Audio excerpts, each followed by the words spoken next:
Hello everyone, welcome to the channel study with Pooja. इस video में हम करेंगे बायोडाइवर्सिटी एंड कंजर्वेशन चैप्टर।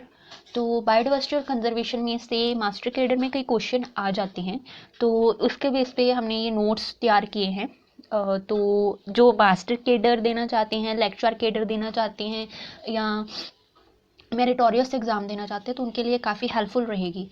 तो इसके पहले इकोसिस्टम हमने फिनिश किया है, तो इकोसिस्टम और उसके प्रैक्टिस एमसीक्यूज़ जो हैं वो आप प्लेलिस्ट से जाके चेक कर सकते हो, अदरवाइज़ उसका लिंक जो है डिस्क्रिप्शन में दिया हुआ है।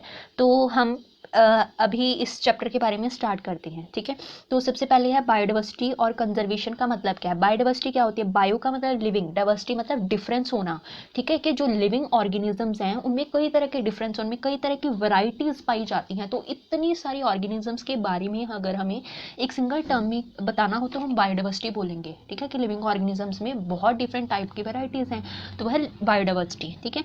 इनको कंजर्व करना कि अभी कई सारे ऑर्गेनिजम्स जो हैं, स्पीशीज जो हैं वो टाइम के साथ ख़त्म हो गई हैं या ख़त्म हो रही हैं, ख़त्म होने तक पहुंच गई हैं, तो उनको बचाना कैसे है, ठीक है, उसके रिलेटेड यहाँ पे हम इस चैप्टर में पढ़ेंगे, ठीक है। तो कुछ यहाँ पे ज़्यादातर जो डाटा है ना वो इस चैप्टर में बताया हुआ है, तो हमें डेटा थोड़ा पढ़ना है, ठीक है, क्योंकि इसमें जो हम हॉटस्पॉट्स वगैरह पढ़ेंगे तो उसमें से क्वेश्चन सीधा पूछ लेते हैं। इवन लेक्चर कैडर में भी सीधा ही क्वेश्चन यहाँ से पूछे गए हैं, ठीक है, तो हमें ये ध्यान से करना है। तो अभी स्टार्ट करते हैं कि जो बायोडाइवर्सिटी टर्म है उसका मतलब क्या है। कहते हैं biodiversity means variability among the living organisms, के लिविंग ऑर्गेनिजम्स में कितनी वेरिएबिलिटी है, कितनी वो वेरिएबल है, डिफरेंस है, वेरी कर रही है, ठीक है। तो ये बायोडाइवर्सिटी टर्म हमें बताई थी एडवर्ड विल्सन ने, ठीक है, एडवर्ड विल्सन ने हमें प्रॉपर इसके बारे में बताया था। और ये टर्म मतलब बायोडाइवर्सिटी जो है इसको समझाया किसने था? WG रॉजन ने 1985 में, ठीक है।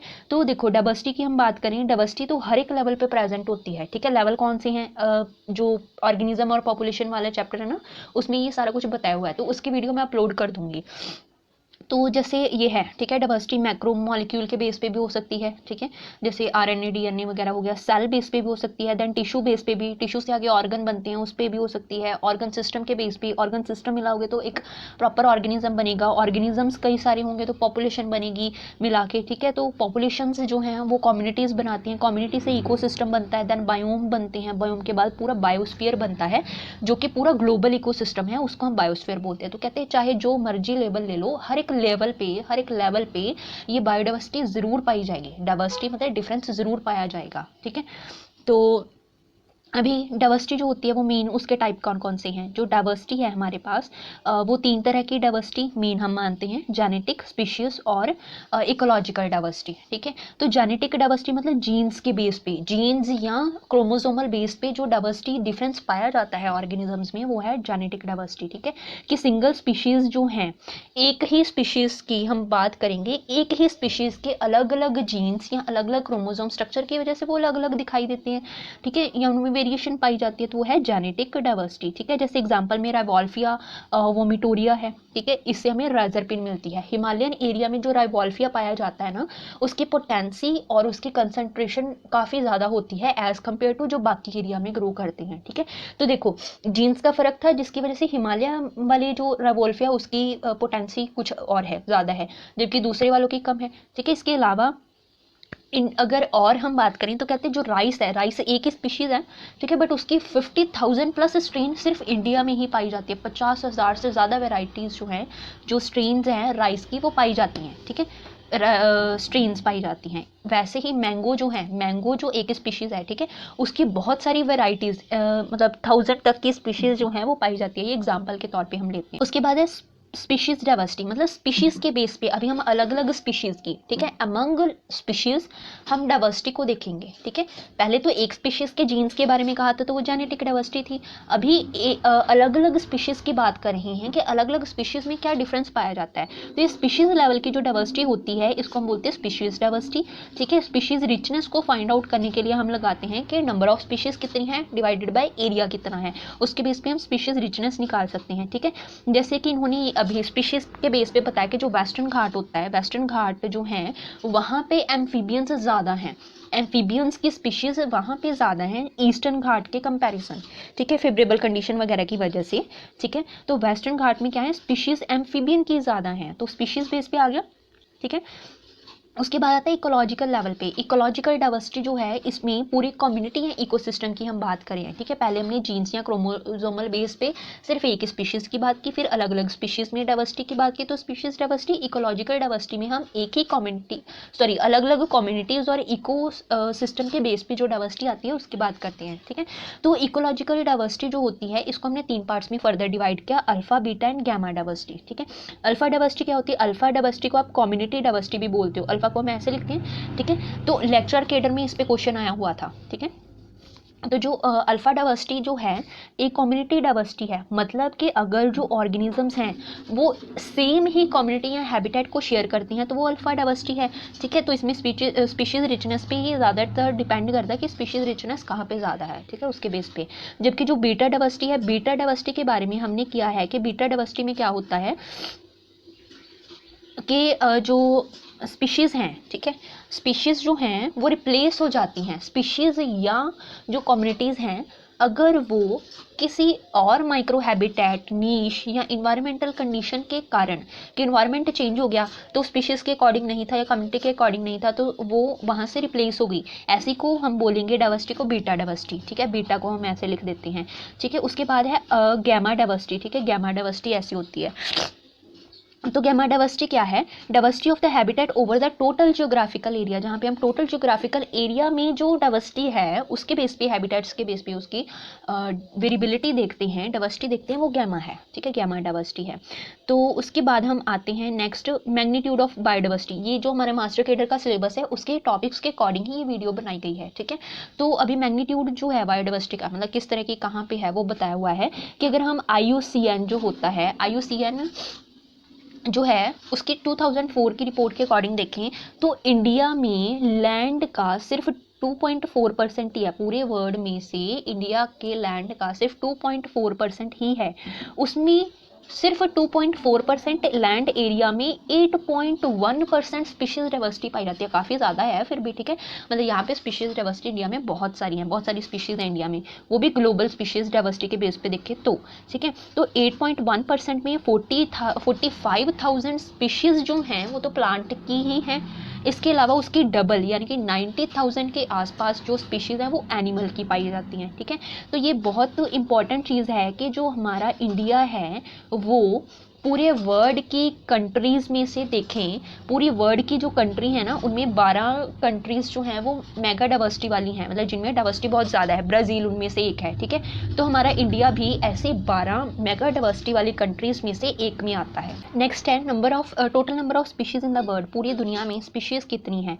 रॉबर्ट मे ने हमें बताया था, ठीक है। रॉबर्ट मे जो था उसने हमें बताया कि 7 मिलियन स्पीशीज़ जो हैं वो टोटल अर्थ पे पाई जाती हैं।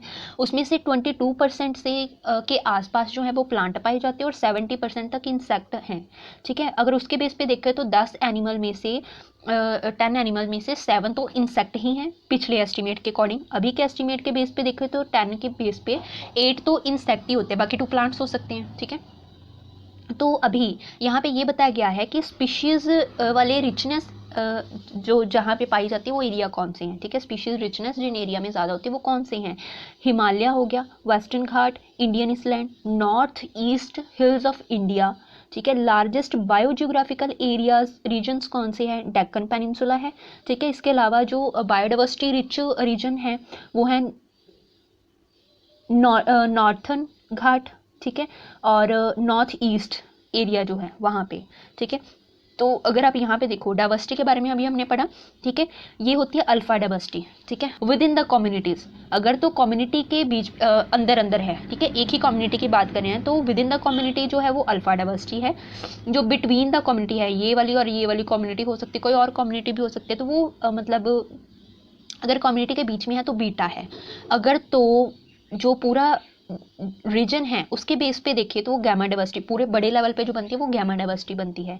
नेक्स्ट हमने अभी जो पढ़ा है कि जो बहुत ज़्यादा डाइवर्सिटी पाई जाती है वो उसके टोटल 10 रीजन्स हैं, ठीक है। 10 रीजन्स हैं जहाँ पे पाई जाती है, जैसे ट्रांस हिमालय हो गया, ठीक है, गंगेटिक प्लेन हो गया, डेजर्ट हो गया, सेमी एरिड एरिया हो गया, वेस्टर्न घाट हो गया, डेक्कन पेनिनसुला है, ठीक है। नंबर के बेस पे बताया हुआ सबसे ज़्यादा कहाँ पे है, ट्रांस हिमालय में सबसे ज़्यादा है ना, जैसे, तो वही यहाँ पे नीचे बताया हुआ है ट्रांस हिमालय, फिर प्रॉपर हिमालय, फिर डेजर्ट्स हैं, सेमी एरिड एरिया, वेस्टर्न घाट है, डेक्कन पेनिनसुला है, जेनेटिक प्लेन है, सॉरी गंगेटिक प्लेन है, एंड कोस्ट्स और नॉर्थ ईस्ट एंड इसलैंड्स हो गए। ठीक है, तो इसके बाद आते हैं पैटर्न ऑफ बायोडाइवर्सिटी पे। ठीक है, पैटर्न ऑफ बायोडाइवर्सिटी में हमें बताया हुआ है कि स्पीशीज़ कौन सी कहाँ पे किस एरिया के बेस पे ज़्यादा होती हैं। तो अगर पैटर्न के बेस पे देखें तो यहाँ पे हमें बताया हुआ है, यहाँ पे आते हैं पहले। ठीक है, यहाँ पे इस तरह से बनाया हुआ ग्लोब। ठीक है, वहाँ पे बताया ये इक्वेटर रीजन है, इक्वेटर रीजन के पास जो एरिया है इसको बोलते हैं ट्रॉपिकल एरिया। तो हमें क्वेश्चन ज़रूर पूछते हैं इस बेस पे कि कहाँ पे जो स्पीशीज रिचनेस है वो ज़्यादा पाई जाती है, जो डाइवर्सिटी है वो मतलब कहाँ पे स्पीशीज डाइवर्सिटी ज़्यादा होती है, तो वो ट्रॉपिकल रीजन में होती है। ठीक है, मतलब रेन फॉरेस्ट एरिया जो होती है ना वहाँ पे। ठीक है, तो ये है हमारा इक्वेटर। ठीक है, इक्वेटर के बाद है यहाँ पे भी सब ट्रॉपिकल रीजन है, ऊपर की तरफ जाएंगे तो भी सब ट्रॉपिकल, फिर टेम्परेट आते हैं, ऊपर भी टेम्परेट आते हैं, फिर आर्कटिक रीजन आते हैं। ठीक है, यहाँ पे टेम्परेचर बढ़ता है, यहाँ पे कम होता है। तो इसके बेस पे अगर हम देखें, ठीक है, यहाँ पे 0 डिग्री, यहाँ पे 20, यहाँ पे 40, 60 ऐसे करके हम लगाएं अगर, तो यहाँ पे ये पोल की तरफ जा रहा है। इक्वेटर से जैसे ही हम पोल की तरफ जाते हैं, इक्वेटर रीजन यानी कि ट्रॉपिकल पार्ट में सबसे ज़्यादा स्पीशीज़ होती हैं। जैसे जैसे हम इक्वेटर से दूर जाते जाएंगे और पोल्स की तरफ जाते जाएंगे, चाहे नीचे चाहे ऊपर, तो ग्लोब में जो डाइवर्सिटी है, स्पीशीज़ की डाइवर्सिटी वो कम होती जाएगी, क्योंकि यहाँ पे इतनी वो स्पीशीज़ रिचनेस है नहीं, फेवरेबल कंडीशन होती नहीं। आर्कटिक रीजन ले लो, वहाँ पे कौन सी इतनी फेवरेबल कंडीशन है, तो वहाँ पे बहुत कम ऑर्गेनिज्म पाए जाते हैं। ठीक है, तो ये क्वेश्चन हमें पूछ लेते हैं, ये इंपॉर्टेंट है। ठीक है, तो हो सकता है आगे भी आ जाए। तो वही है कि कुछ जो स्पीशीज डाइवर्सिटी है वो डिक्रीज कब होती है, यहाँ पे ट्रॉपिकल रीजन पे ज़्यादा थी, डिक्रीज कब हो रही है, जैसे जैसे हम कहाँ से इक्वेटर से दूर जा रहे हैं पोल्स की तरफ। ठीक है, और इंक्रीज इंक्रीज कहाँ पे होती है, ट्रॉपिकल में, ट्रॉपिकल रीजन में मैक्सिमम है क्योंकि फेवरेबल कंडीशन पाई जाती हैं। और इंक्रीज कहाँ पे होती है, मतलब जो देखो जो पोल वाले एरिया है यहाँ पे कम है। ठीक है, जबकि जो टेम्परेट रीजन में थोड़ी बढ़ती है, सब ट्रॉपिकल में थोड़ी और बढ़ती है। इक्वेटर यानी कि ट्रॉपिकल रीजन जो प्रॉपर है वहाँ पे सबसे ज़्यादा पाई जाती है। लैटिट्यूडनल ग्रेडियंट के बेस पे देखें तो कहते हैं जो इंडिया है, इंडिया में 1200 से ज़्यादा ट्रॉपिकल रीजन में 1200 से ज़्यादा स्पीशीज़ पाई जाती हैं। ठीक है, ट्रॉपिकल रीजन जो है ना यहाँ पे 1200 से ज़्यादा स्पीशीज़ पाई जाती हैं, तो उनका ही उन्होंने आगे थोड़ा डिटेल में बता दिया है। कहते हैं एग्जांपल ले लो स्पीशीज डाइवर्सिटी की, मैक्सिमम डाइवर्सिटी कहाँ पे है, इक्वेटर के पास। तो कोलंबिया एग्जांपल ले सकते हो आप। ठीक है, कोलंबिया में 1400 स्पीशीज बर्ड्स की हैं। न्यूयॉर्क जो है ये 41 डिग्री नॉर्थ पे आता है। ठीक है, नॉर्थ इधर है, साउथ इधर है, मतलब ऊपर की तरफ जाते हुए 41 डिग्री नॉर्थ, मतलब इसके आसपास, इस एरिया के आसपास आता है। तो यहाँ पे सब ट्रॉपिकल रीजन जो है वो थोड़ी कम आती हैं, 105 स्पीशीज़ हैं। ठीक है, जो ग्रीनलैंड है वहाँ पे 71 डिग्री नॉर्थ है, मतलब 60 के आसपास है ना, है 60 से थोड़ा आगे है, तो वहाँ पे 56 स्पीशीज़ जो हैं वो पाई जाती हैं बर्ड्स की, है ना, इस तरह से बताया हुआ है। तो maximum diversity main Amazon south जो अमेरिका है वहाँ पे सबसे ज़्यादा पाई जाती है। इसको लंग्स ऑफ फॉरेस्ट भी बोलते हैं अमेजोन को। ठीक है, अमेजोन फॉरेस्ट जो है इसको लंग ऑफ फॉरेस्ट भी बोलते हैं। लंग्स ऑफ फॉरेस्ट इसलिए कि इसमें 20% तक जो ऑक्सीजन है पूरे वर्ल्ड को वो यहीं से मिलती है। ठीक है, इसलिए तो अमेजोन एरिया में फॉरेस्ट में 40,000 स्पीशीज़ प्लांट की हैं, 3,000 फिशेज़, 1300 तक बर्ड्स और 427 स्पीशीज़ जो है एम्फीबिया की पाई जाती हैं। ठीक है, और वर्टिब्रेट 1,20,000 से भी ज़्यादा हैं। तो मैमल्स 427 स्पीशीज़ हैं, रेप्टाइल 378 हैं। ये डाटा है एनसीईआरटी वगैरह के अकॉर्डिंग, और जो दूसरी बुक्स है उसके अकॉर्डिंग ये डाटा हमें बताया हुआ है। ठीक है, तो इनमें से हमें इतना तो पूछा तो चलो नहीं हुआ है, पर पैटर्न मतलब जो क्वेश्चंस हैं उनका लेवल थोड़ा चेंज होके आ जाता है कई बार, तो हमें पूछ सकते हैं। इसलिए मैंने यहाँ पे पूरा एनसीईआरटी को भी कवर करने के लिए यहाँ पे बताया हुआ है कि आप एक वीडियो में ये पूरा एनसीईआरटी का भी कंप्लीट कर लो साथ में। ठीक है, तो ये चीज़ बहुत ज़रूरी है, यहाँ से आप ज़रूर इसको ध्यान से देख लेना। ठीक है, उसके बाद है कि स्पीशीज़ डाइवर्सिटी जैसे जैसे माउंटेन एरिया की तरफ जाते हैं, माउंटेन एरिया मतलब इक्वेटर से जैसे जैसे दूर की तरफ जा रहे हैं तो वहाँ पे स्पीशीज़ रिचनेस जो है डाइवर्सिटी जो है वो थोड़ी कम हो जाती है, क्योंकि वहाँ पे टेम्परेचर इतना नहीं होता, सीजनल वेरिएशन भी थोड़ी होती है, ठीक है, सॉरी सीजनल वेरिएशन थोड़ी ज़्यादा होती है, कहने का मतलब ये है, इसलिए वहाँ पे माउंटेन्स में इतनी स्पीशीज़ डाइवर्सिटी नहीं हो पाती है, ठीक है। ज़्यादातर जो ट्रॉपिकल रेन फॉरेस्ट होते हैं ना, वहाँ पे सबसे ज़्यादा है, क्योंकि फेवरेबल कंडीशन ज़्यादा है, ठीक है। तो ये चीज़ ध्यान रखने वाली है, 2-3 बार क्वेश्चन आया हुआ है इस चीज़ पे, ठीक है। उसके बाद है रीज़न क्या है जिससे स्पीशीज़ डाइवर्सिटी ट्रॉपिकल रीजन्स में बढ़ती है, ठीक है। रीज़न क्या है, एक तो प्रोडक्टिविटी ज़्यादा है, ये चीज़ें ज़रूर याद रखना, मोस्ट इंपॉर्टेंट है, ठीक है। प्रोडक्टिविटी ज़्यादा है, क्यों ज़्यादा है, क्योंकि सोलर एनर्जी ज़्यादा मिलती है वहाँ पे, प्लांट्स वगैरह ज़्यादा फूड प्रिपेयर कर सकते हैं, है ना, प्रोड्यूसर्स ज़्यादा हैं तो वो सभी को फूड प्रोवाइड कर सकते हैं, शेल्टर प्रोवाइड कर सकते हैं, तो प्रोडक्टिविटी ऑब्वियसली ज़्यादा होगी। फिर कि कॉन्स्टेंट इन्वायरमेंट की वेरिएशन इतनी नहीं होती, सीजन इतनी जल्दी चेंज नहीं होते हैं, ठीक है, वहाँ पे तो इन्वायरमेंट कांस्टेंट होने की वजह से वहाँ पे स्पीशीज डाइवर्सिटी ज़्यादा है। फिर है ग्लेशिएशन इन द टेम्परेट, कि वहाँ पे जो एवोल्यूशनरी टाइम है वो थोड़ा लंबा चलता है, ऐसे नहीं कि बहुत जल्दी चेंज आ गए, ठीक है। तो कोई जो स्पीशीज़ है, कोई जो अकॉर्डिंग टू जो इन्वायरमेंट है वो चीज़ें काफ़ी लंबे टाइम तक चलती हैं, तो मतलब वेरिएशन इतनी जल्दी नहीं आती है, ठीक है, इसलिए वो स्पीशीज़ सर्वाइव कर सकती हैं वहाँ पर ज़्यादा टाइम, तो इसलिए स्पीशीज़ रिचनेस ज़्यादा है। फिर आता है स्पीशीज़ एरिया रिलेशनशिप, ठीक है, ये लॉग बेस पे बताया होता है, ठीक है। स्पीशीज एरिया रिलेशनशिप के बारे में हमें अलेक्जेंडर वॉन हम्बोल्ट ने बताया था, साइंटिस्ट का नाम है अलेक्जेंडर वॉन हम्बोल्ट।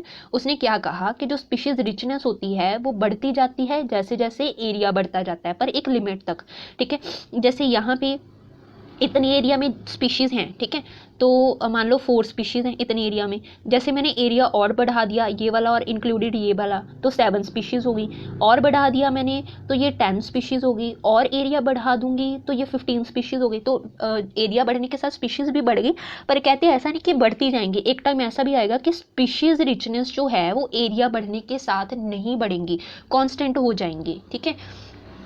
तो वही उसने कहा था कि स्पीशीज़ बढ़ती हैं, स्पीशीज़ रिचनेस बढ़ती है एरिया बढ़ने के साथ, पर एक लिमिट तक बढ़ती है, उसके बाद एरिया चाहे जितना मर्जी बढ़ जाए, स्पीशीज़ रिचनेस जो होती है वो कांस्टेंट हो जाती है, ठीक है। तो लॉगरिदम के बेस पे इसको log S equal to log C plus Z log A के बेस पे समझाते हैं, ठीक है। तो इसको ऐसे समझाया जाता है, ठीक है, कि ये देखो एरिया जो था वो बढ़ रहा था, एरिया बढ़ने के साथ स्पीशीज़ भी बढ़ती गई, ठीक है, या तो आप ऐसे कर सकते हो, एक टाइम आएगा जहाँ पे ये जो हैं वो कांस्टेंट हो जाएंगे, इससे बढ़ेंगी नहीं, या आप यहाँ से भी देख सकते हो, ठीक है, कि एरिया बढ़ रहा था, एरिया बढ़ने से स्पीशीज़ रिचनेस भी बढ़ गई, ठीक है, टाइम के साथ साथ। ये देखो एरिया यहाँ पे इतना था तो स्पीशीज़ रिचनेस नहीं थी, फिर से एरिया इतना हुआ तो स्पीशीज़ रिचनेस और बढ़ गई, फिर से एरिया इतना हुआ तो स्पीशीज़ रिचनेस और बढ़ गई, पर एक टाइम आएगा जहाँ पे ये कांस्टेंट होएगी, रीजन तो बढ़ रहा है पर जो स्पीशीज़ हैं वो नहीं बढ़ेंगे, ठीक है। तो इसको लॉग स्केल पे बेस पे बताते हैं, लॉग एस स्पीशीज़ वाला, log C plus Z log A, ठीक है, और पैराबोला बनता है ये, ठीक है, पैराबोला इस तरह से बन रहा है, तो इसको S equal to species richness C A raised पर जेड, ठीक है, इस तरह से स्पीशीज रिचनेस को समझाते हैं, ठीक है। तो इसमें से ज़्यादा क्वेश्चन, मतलब इस टॉपिक में से स्पीशीज रिचनेस में से रिलेशनशिप में से इतना क्वेश्चन नहीं आता, टिपिकल क्वेश्चन नहीं आता मतलब। फिर है स्पीशीज़ डाइवर्सिटी की इंपॉर्टेंस क्या है, स्पीशीज़ डाइवर्सिटी के फ़ायदे क्या हैं। तो यहाँ पे पहले उन्होंने ना हाइपोथेसिस के बेस पे बताया, हाइपोथेसिस पहले सबसे आई थी प्रोडक्टिविटी स्टेबिलिटी हाइपोथेसिस, ये हमें डेविड टिलमैन ने बताई थी। क्या कहा था उसने कि जैसे जैसे बायोमास बढ़ता जाएगा प्रोडक्टिविटी उसके अकॉर्डिंग बढ़ती जाएगी, मतलब स्पीशीज़ डाइवर्सिटी उसके अकॉर्डिंग बढ़ती जाएगी, ठीक है, बायोमास बढ़ेगा तो स्पीशीज़ डाइवर्सिटी भी बढ़ जाएगी। जबकि जो डाइवर्सिटी स्टेबिलिटी हाइपोथेसिस था, डाइवर्सिटी स्टेबिलिटी हाइपोथेसिस हमें जॉनसन एटल ने बताया था 1996 में। उसने क्या कहा कि स्पीशीज़ रिचनेस जब कम हो जाती है तो इकोलॉजिकल कम्युनिटीज़ और प्रोडक्टिविटी भी कम हो जाती है। क्यों? क्योंकि जो स्पीशीज़ रिचनेस हैं जब वो कम होती हैं तो वो जो डिस्टर्बेंस क्रिएट होती है उसको मैनेज नहीं कर पाती, इसलिए डिस्टर्बेंस मैनेज ना होने की वजह से प्रोडक्टिविटी भी कम ही रहती है। फिर आता है राइबर्ट पॉपर हाइपोथेसिस। राइबर्ट पॉपर हाइपोथेसिस हमें पॉल एक्रिक ने बताया था 1981 में, ठीक है। तो यहाँ पे इस चीज़ में से क्वेश्चन हमें पूछ सकते हैं, तो ध्यान से समझना, ठीक है। यहाँ पे हमें राइवट का बताया है। राइवट में हमें समझाने के लिए यहाँ पे हमने एरोप्लेन की एग्जांपल ली है। क्यों ली है? क्योंकि यहाँ पे बताया कि राइवट जो होती है ना, राइवट जो नट जैसे लगे होते हैं, ठीक है, स्क्रू टाइप लगे होते हैं एरोप्लेन में, बहुत सारे लगे होते हैं जो साइड्स पे, ठीक है, इनको हम मान लेते हैं कि ये स्पीशीज़ हैं, ठीक है, ये स्पीशीज़ हैं। जैसे एरोप्लेन में बहुत सारे जो लगे हुए हैं, राइवट बोलते हैं इनको, ठीक है, तो जो लगे हुए हैं ये मतलब थोड़ा बहुत इनका फंक्शन है, मतलब मेंटेन करते हैं, पर अगर इनको कोई उखाड़ के लेता जाए, मान लो ये कम होते जाए, तो इतना असर नहीं हो रहा, इतना इफेक्ट नहीं पड़ रहा है एरोप्लेन पे। जबकि जो ये मेन विंग्स के ऊपर राइवट लगे हुए हैं ना, अगर यही जो है वो निकल जाए तो क्या होगा, एरोप्लेन इम्बैलेंस हो जाएगा और क्रैश हो सकता है। तो यही बात है, डेंजर में आ सकती है लाइफ, है ना, जो लोग बीच में बैठे हैं। तो कहने का इसको ना स्पीशीज और कीस्टोन स्पीशीज के बेस पे समझाने की कोशिश की गई है। कहने का मतलब क्या है कि जैसे ये एरोप्लेन है, ठीक है, वैसे ही पूरी कम्युनिटी या पूरा इकोसिस्टम है, उसमें कहते हैं जो ये राइवट आसपास, मतलब ये वैसे ही बहुत सारे जो राइवट आसपास लगे हुए हैं, इनको हम स्पीशीज़ मान लेते हैं, ठीक है। तो अगर ये स्पीशीज़ कम हो रही हैं तो इतना इफेक्ट नहीं पड़ रहा। वही बताया कि species richness and the ecosystem function is non linear, ठीक है। कैसे? Loss of the few species create no problem. अगर इनमें से कुछ स्पीशीज़ लॉस हो रही हैं, मतलब कुछ राइवट लॉस हुए, तो इतना फ़र्क नहीं पड़ेगा एरोप्लेन को। वैसे ही अगर इकोसिस्टम में से कुछ स्पीशीज़ ऐसे लॉस हो रही हैं तो इतना फ़र्क नहीं पड़ता है। जबकि जो की स्टोन स्पीशीज़ होती है, की स्टोन स्पीशीज़ यानी कि जो विंग्स को, एरोप्लेन वाले विंग्स को राइवट ने पकड़ा हुआ है ना, होल्ड किया है, अगर यही राइवट निकल जाएंगे तो क्या होएगा, मेंटेन नहीं रह पाएगा एरोप्लेन और क्रैश हो जाएगा। सेम वैसे ही ये की स्टोन स्पीशीज़ मान लो आप इकोसिस्टम में, तो अगर ये की स्टोन स्पीशीज जो हैं ये लॉस हो गई तो इससे प्रॉब्लम क्रिएट हो सकती है, इकोसिस्टम इम्बैलेंस हो जाएगा पूरा, ठीक है।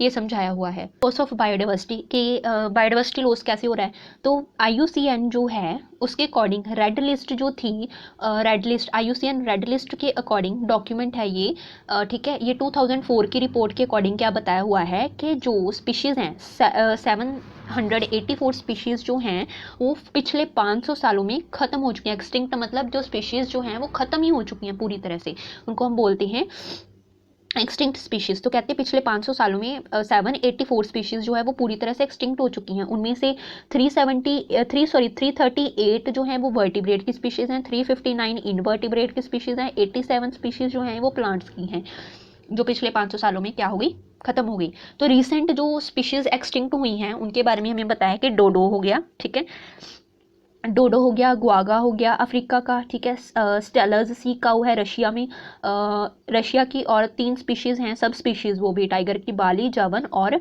कैस्पिटन, ठीक है, कैस्पिटन। तो ये वाली स्पीशीज़ जो है ये रिसेंटली एक्सटिंक्ट हो चुकी हैं, ख़त्म हो चुकी हैं, ठीक है, अभी ये पाई नहीं जाते।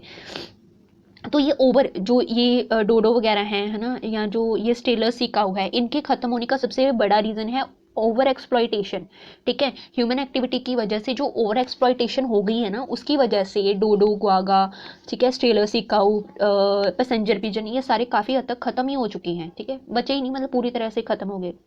तो उसके बाद है रीज़न क्या है, कॉज क्या है, कारण क्या है बायोडाइवर्सिटी लॉस के।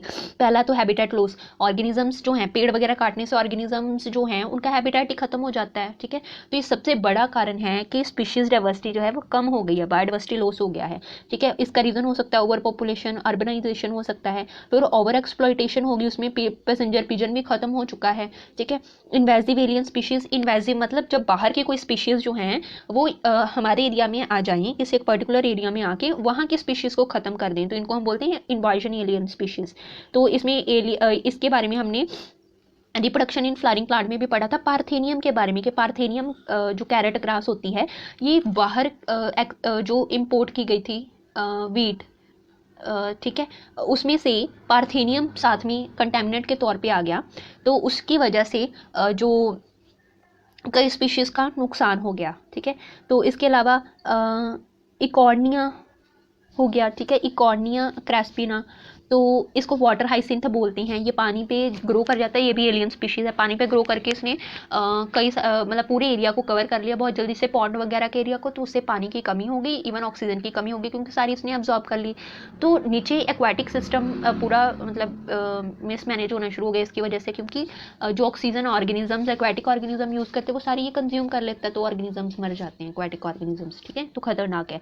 नाइल पर्च डाल दी गई, नाइल पर्च फिश थी, ठीक है, स्पीशीज़ थी फिश की, तो उसकी वजह से उसको इंट्रोड्यूस करवाने से पॉन्ड में, तो पॉन्ड के अंदर जो सी चाइल्ड फिश थी उसकी 200 नेटिव स्पीशीज़, मतलब जो खुद ही नेचुरली पॉन्ड में हमारे इंडिया में थी, तो वो ख़त्म हो गई क्योंकि इसने उनको खा लिया, नाइल पर्च ने, इसलिए वो ख़त्म हो गई।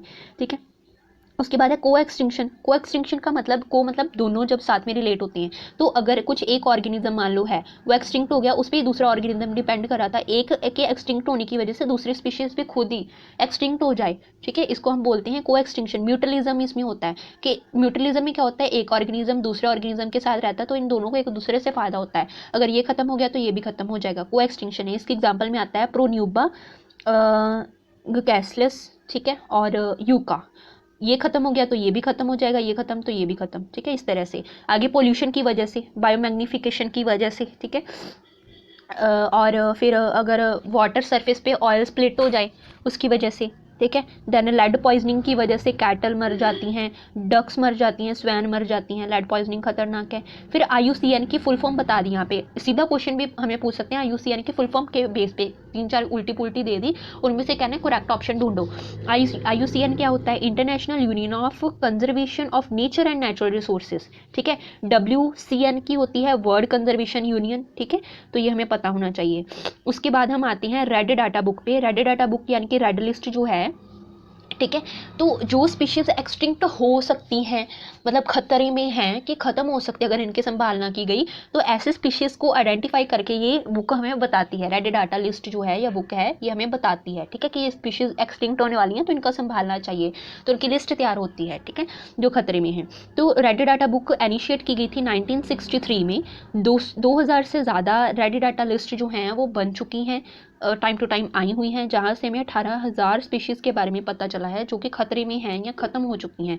तो इसका पर्पज़ क्या होता है, एक तो जो थ्रेटन्ड स्पीशीज़ हैं, मतलब जो ख़त्म होने वाली हैं, जिन पे खतरा है ख़त्म होने का, तो उनके लिए हमें अवेयर करती हैं, ठीक है, कि उनको संभालना चाहिए। फॉरेस्ट एरिया के बारे में जो डिक्लाइन हो चुकी हैं पूरी तरह से, एक्सटिंक्ट हो चुकी हैं पूरी तरह से ग्लोब से, उनके बारे में हमें बताता है कि ऐसी भी स्पीशीज़ थी, तो आइडेंटिफाई करता है उन स्पीशीज़ को जो हाई रिस्क ऑफ एक्सटिंक्शन पे हैं, ख़त्म होने के कगार पे आ गई हैं।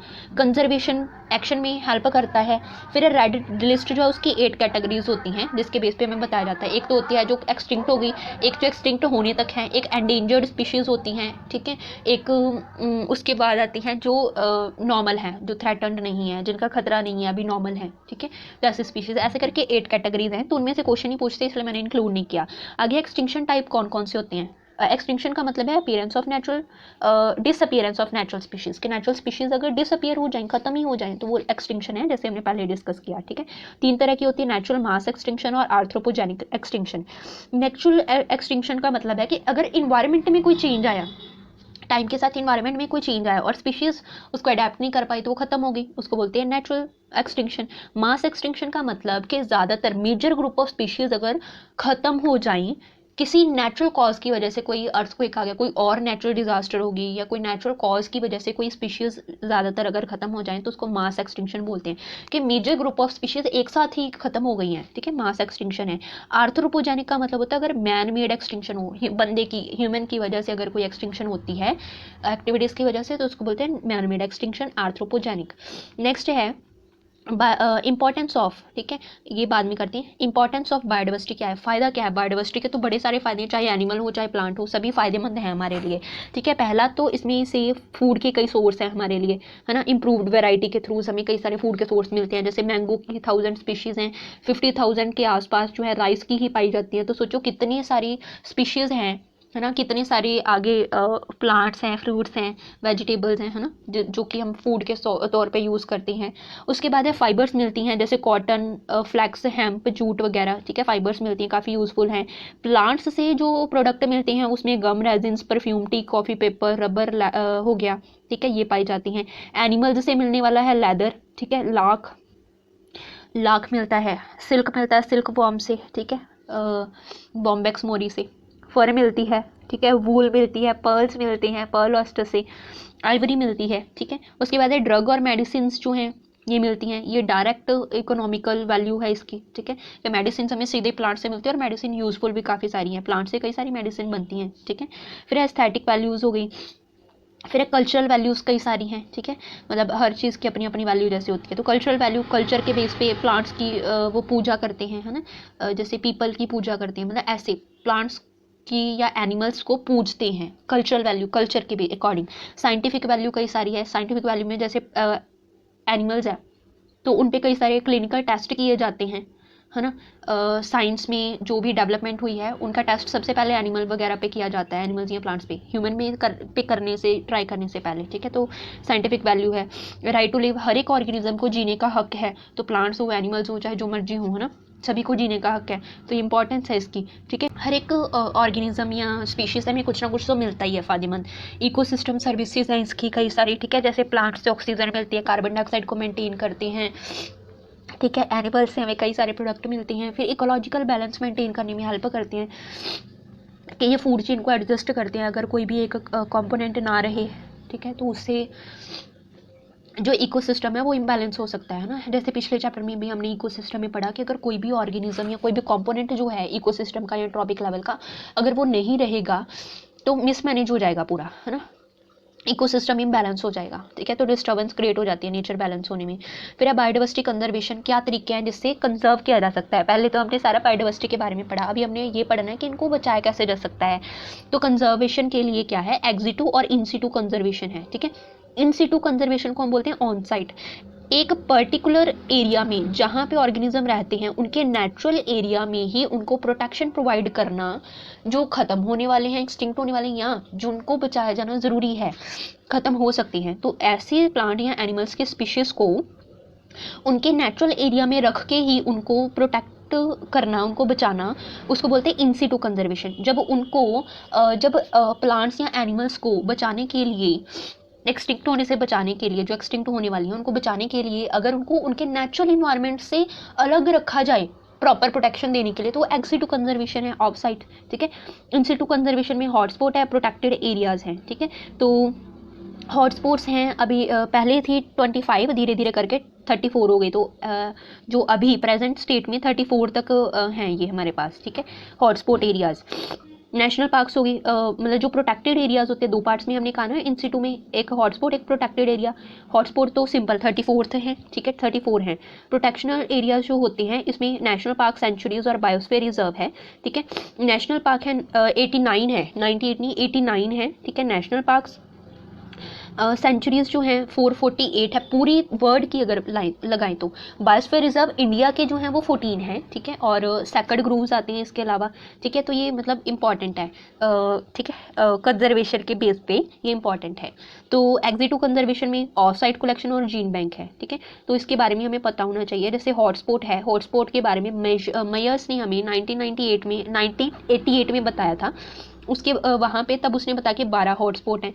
फिर 4 और हॉटस्पॉट ऐड की तो 1991 में हमारे पास 16 बन गई। इसके बाद ऐड करते करते हमारे पास अभी 34 हॉटस्पॉट हैं इंडिया में, मतलब टोटल हॉटस्पॉट जो हैं वो 34 हैं, ठीक है। नेशनल पार्क्स जो हैं वो 89 है, ठीक है, 98 लिख दिया मैंने, 89 है, ठीक है, 89।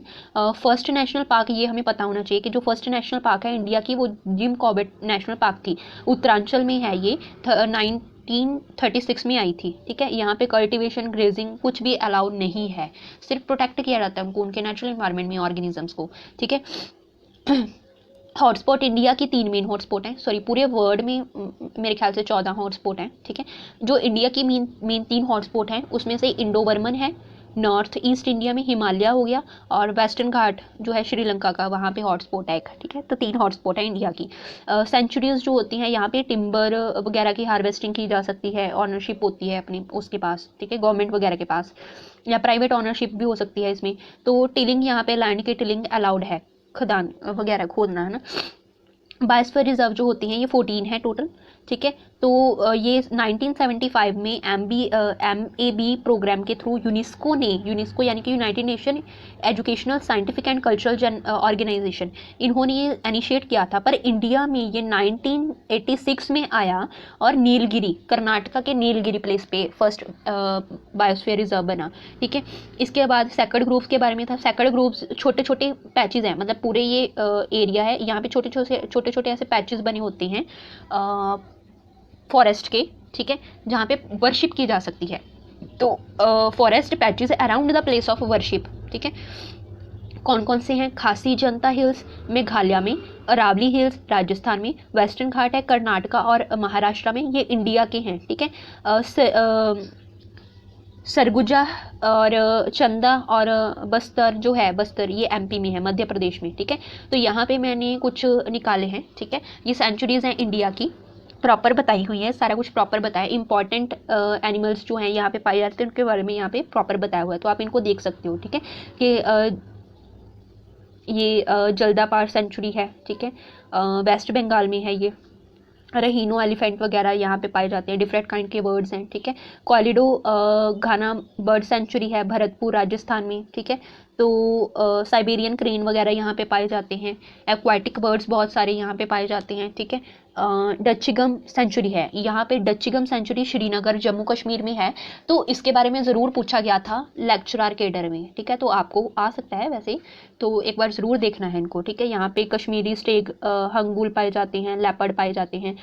पेरियार सेंचुरी है इडुक्की केरला में, ठीक है, इतने एरिया में है ये। तो मेन एलिफेंट गौर, ठीक है, एलिफेंट के लिए ज़्यादा फेमस है। ब्लैक लंगूर हो गए, ठीक है, बिसन हो गए, बियर स्लॉथ बियर हो गए, ये पाए जाते हैं यहाँ पे। तो Chilka lake bird sanctuary Balagaon Orissa में है, ठीक है।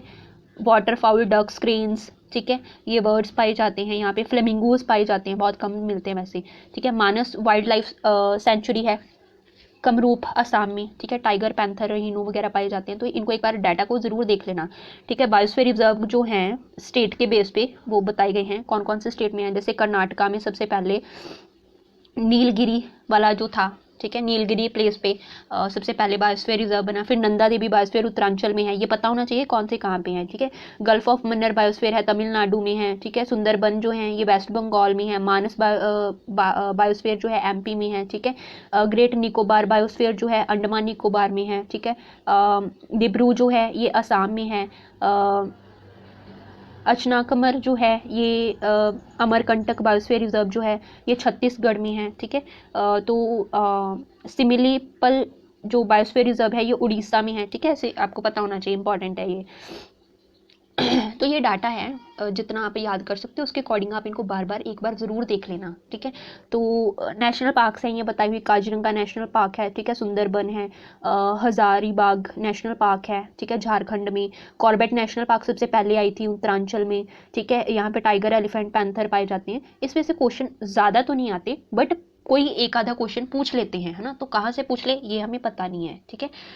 तो वैसे ही हमारे मास्टर कैडर में इतने डिटेल्ड डाटा के बेस पे एक आधा ही क्वेश्चन आया हुआ है, बहुत ज़्यादा तो नहीं, कॉमन ही वो पूछते हैं क्वेश्चंस, ठीक है।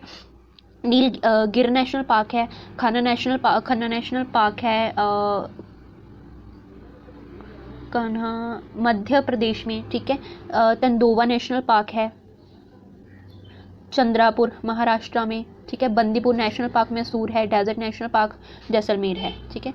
तो इनके प्लांट्स भी साथ में बताए हुए कौन कौन से क्या पाए जाते हैं। तो जैसे ये डेजर्ट नेशनल पार्क है, ठीक है, यहाँ पे ग्रेट इंडियन बस्टर्ड और ब्लैक बक, ठीक है, डेजर्ट कैट, डेजर्ट फॉक्स पाई जाती हैं।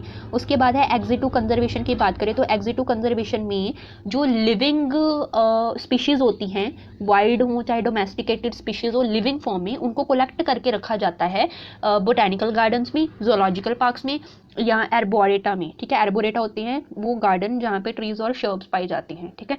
तो वहाँ पे रखा जाता है, लाइव कलेक्शन की जाती है, मतलब लिविंग ऑर्गेनिजम्स के, लिविंग ये स्पीशीज़ के, ठीक है। बोटैनिकल गार्डन 1500 प्लस पाई जाते हैं।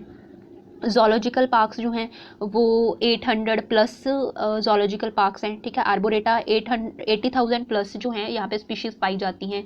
और जीन बैंक जो हैं, ठीक है, जीन बैंक का भी क्या होता है, तो जीन बैंक वो एरिया होता है, वो इंस्टीट्यूट होता है जहाँ पे जो वायबल सीड्स होती हैं उनको रखा जाता है सीड बैंक की फॉर्म में, सीड बैंक बना के वहाँ पे सीड्स को स्टोर करके रखा जाता है, ठीक है। या जो ग्रोइंग प्लांट्स है, लिविंग ग्रोइंग प्लांट्स, ऑर्किड्स हो गए, ठीक है। टिश्यू कल्चर या फ्रोजन जर्म प्लाज्म प्रेजेंट होते हैं जहाँ पे जो मतलब सीड्स वगैरह या प्लांट के पार्ट्स होते हैं उनको लिविंग फॉर्म में रखा जाता है स्टोर करके, ताकि ज़रूरत पड़ने पर, अगर वो एक्सटिंक्ट होने वाली हैं तो उनको ज़रूरत पड़ने पर उनकी ब्रीडिंग करवा के तो प्लांट प्रोड्यूस करवाए जा सके और उनको ख़त्म होने से बचाया जा सके। ठीक है, देन है सीड्स। सीड्स दो तरह की होती हैं। ये जीन बैंक में, सीड बैंक में जो सीड्स है ना वो दो तरह की होती है, ऑर्थोडॉक्स और रिकैल्सिट्रेंट सीड। ठीक है, जो ऑर्थोडॉक्स सीड होती हैं ये टेम्परेचर अगर 5% तक वेरी कर भी जाए तो उसको टॉलरेट कर लेती हैं। एनारोबिक कंडीशन में होती हैं ये। ठीक है, ऑक्सीजन की कमी में ही रहती हैं। लो टेम्परेचर इनका अगर हो जाए -10 to -20 डिग्री सेल्सियस तो ये रह लेती हैं। सीरियल्स लेग्यूमिस की एग्जाम्पल आ गई है। ठीक है, रिकैल्सिट्रेंट जो होती हैं ये वो सीड्स होती हैं अगर इनका मॉइस्चर या टेम्परेचर कम हो जाए तो ये ख़त्म हो जाएंगी। इनको बचाना बहुत ज़रूरी होता है, संभालना भी बड़ा ज़रूरी होता है, ध्यान से संभालना पड़ता है। जैसे टी, कोकोआ, जैकफ्रूट और कोकोनट हो गए। ठीक है, यहाँ से पहले कभी क्वेश्चन आया तो नहीं हुआ जितने भी मास्टर कैडर हुए हैं। ठीक है, पर हमारे चैप्टर में से ये इंपॉर्टेंट बनता था तो मैंने इसलिए यहाँ पे निकाल दिया। ठीक है, उसके बाद टिश्यू कल्चर क्या होता है। टिश्यू कल्चर के बारे में तो क्वेश्चन हमें पूछा गया है। ठीक है, यहाँ से क्वेश्चन हमें पूछा गया है, ये आई थिंक एनहांसमेंट वाले चैप्टर में से भी आता ही है। ठीक है, तो टिश्यू कल्चर क्या है कि वो प्लांट जिनमें सीड्स नहीं है, जैसे बनाना उसकी सीड्स नहीं होती, पोटैटो की सीड्स नहीं है, तो ऐसे प्लांट को कैसे मतलब ग्रो करवाया जा सकता है आगे। तो इनके टिश्यूज लिए जाते हैं, मतलब प्लांट का थोड़ा सा टिश्यू लेके ना उसको लेबॉर्ट्री में ग्रो करवाना। ठीक है, विदाउट सॉइल वगैरह ग्रो करवाना, कैलस उसको बोलते हैं, कैलस फॉर्मेशन। ठीक है, कैलस फॉर्मेशन करवा देना, या शूट टिप कल्चर के थ्रू या एम्ब्रॉइड्स के थ्रू अगर ग्रो करवाते हैं और संभालते हैं इनको ताकि आगे बड़े लेवल पे ग्रो करवाए जा सके तो इसको बोलते हैं टिश्यू कल्चर। बनाना और पोटैटो ऐसे संभाले जाते हैं। ठीक है, उसके बाद है क्रायो प्रिजर्वेशन। क्या होती है क्रायो प्रिजर्वेशन के बारे में भी सेकंड चैप्टर में पढ़ा था कि अगर जो टिश्यू कल्चर या एम्ब्रियो या एनिमल सेल या स्पर्मेटोज हुआ इनको -196 डिग्री सेल्सियस पे अगर स्टोर करके लिक्विड नाइट्रोजन के अंदर रखा जाए तो उसको हम बोलते हैं क्रायो प्रिजर्वेशन। ठीक है, इस तरह से प्लांट के पार्ट्स को प्रिजर्व करके रखा जाता है ताकि उनको आगे संभाला जा सके, ख़त्म होने से बचाया जा सके। आगे है कुछ इंटरनेशनल सर्विसेज हैं कंजर्वेशन के लिए। तो फर्स्ट है इंटरनेशनल एफर्ट्स किसके थ्रू किए गए थे। International efforts for conserving the biodiversity earth summit सबसे पहले शुरू किया गया था राओ दे जेनेरियो में 1992 में ब्राज़ील के अंदर।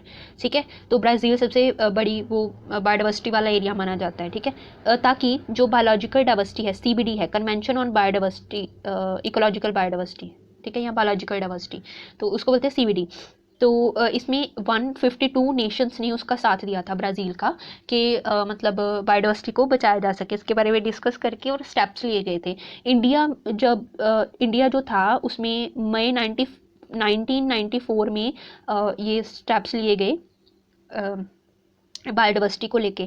ठीक है, सेकंड वर्ल्ड समिट जो था ये 2000, फर्स्ट वर्ल्ड समिट कब हुआ था 1992 में ब्राज़ील के राओ दे जेनेरियो में, और दूसरा जब हुआ था वो 2002 में जोहान्सबर्ग साउथ अफ्रीका में हुआ था।